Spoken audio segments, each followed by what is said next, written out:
arvan, et sama palju kui tühimass, isegi rohkem mängib see tuuletakistus, et see mass massiks, aga seda tuuletakistuse näol on seal ikka väga suur vaenlane sellel autol. Raskeid autosid on ennem kiiremini sõitnud, aga mitte nii suurt ja kõrget. Nii, Ameerika on läinud ja E6535 diisel on siit tulemas.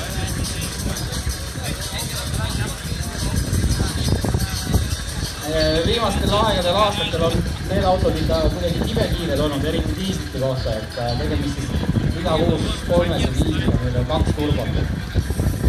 Nendest suudetakse ikka seal kätte saada 280 kilovatti ja niimoodi, et kindlasti väga vinge.